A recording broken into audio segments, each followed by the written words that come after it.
The strangest thing happened to me tonight, listener. The strangest thing all week at the very least. My day off, a day which only comes around every 433 days, I spent hiking. I was on a hike down the old country road we have around here, the one that passes the very, very forbidden forest, and I came upon a little man. Coffee, you're probably asking, do you mean a midget? No, listener, I don't. Also, that's very insensitive. I mean a little man.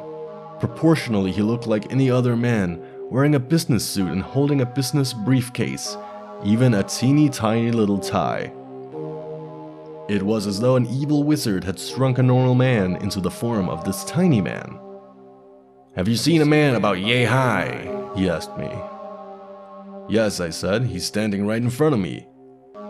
"Not me, you dolts. About yay high, dressed in nice but tattered threads. Name's Brian Bran." Brian Bran. Brian Bran. Brian Bran. I'd never heard of this name before in my life, but I immediately came to like it. Brian Bran. Brian Bran. The alliteration made me think of superheroes, the like of Clark Kent, Bruce Banner, or Hulk Hogan. "Can't say that I have, little man. Why are you looking for him?" "He's a wanted man, understand? He killed his wife and 3 kids, then ran off like the dog he is."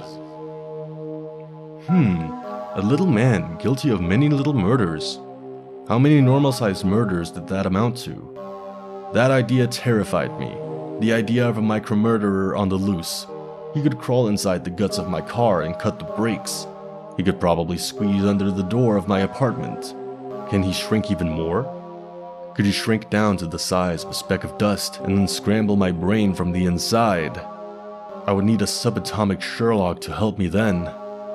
"So, you come to the show tonight?" I was a bit more than just out of the loop. I was downright unaware. "The show?" I asked the tiny little man. "Sure, Henry James Wright is playing tonight." And play tonight he did, listener. I attended. It took me a while, but after some trudging through the block woods and climbing trees like an ape, I found it. In the clearing, surrounded by blooming heather and small men and women, sat a man, behemothic in comparison. He was dressed in a tattered tweed suit, slumped over himself, pale and radiating a miasma of rot. In his left hand, on the brink of sliding onto the ground, sat a violin. In his right, tied to his wrist, was a frayed bow. The little people around him were restless. They scurried around him like cockroaches around the corpse of an immense human-sized specimen. A human cockroach, listener. That is just absurd.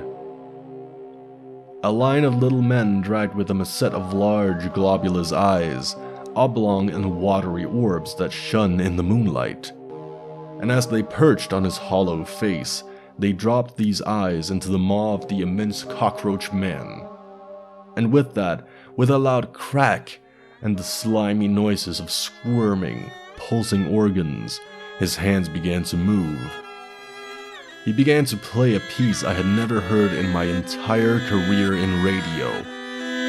The fingers of Henry James Wright moved clumsily around the neck of the strings, and the notes trampled into the ears of all who could hear. Like Attila's war horses, they invaded with purpose. And yet, somehow, I couldn't stop listening. It was as if Henry James Wright channeled through his fingers the very frequency of the mind and soul, abhorrent and beautiful, like a poem from the lips of a man stricken with the bones and skin of an elephant.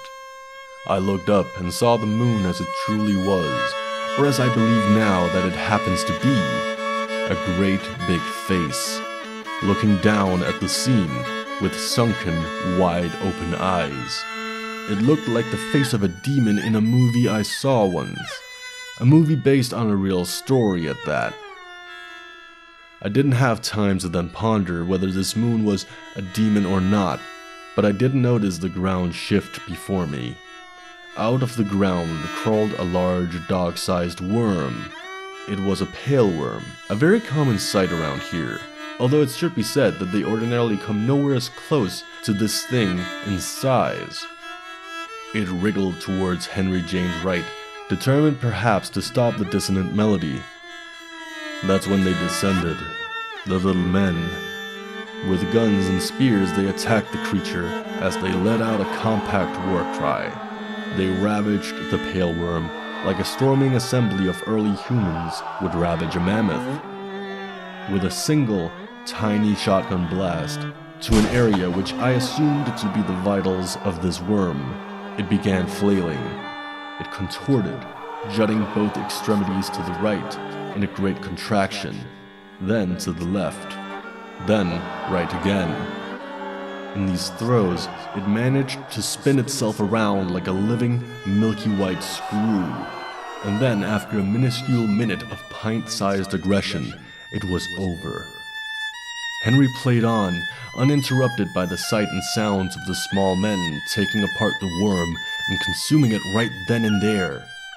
They were slippery and increasingly violent in their descent upon the creature.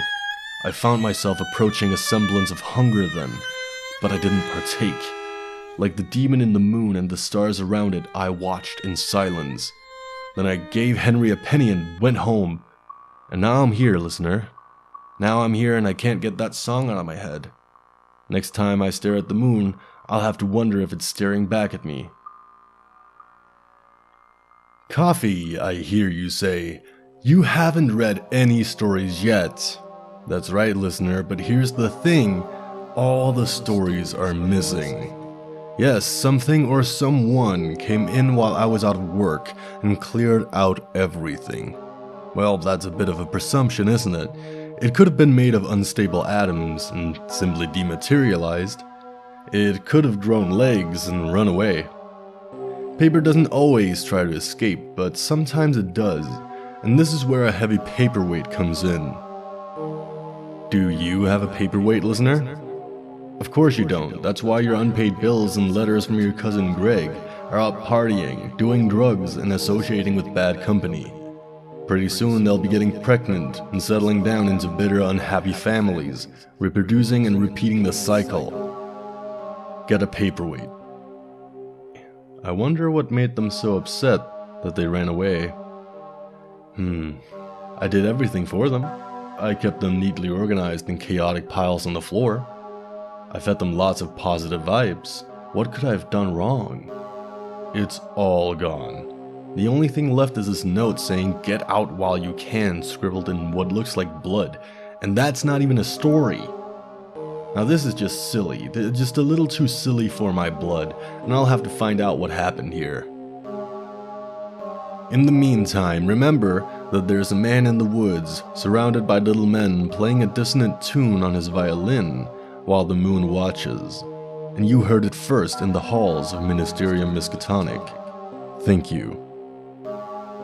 Thank you for listening to another episode of Ministerium Miskatonic Radio. If you have a story you'd like us to read on the show, you can go ahead and contact us with the email in the description. And if you haven't already, go ahead and punch all those buttons below this video to be notified of future videos. That's all for now. Thank you.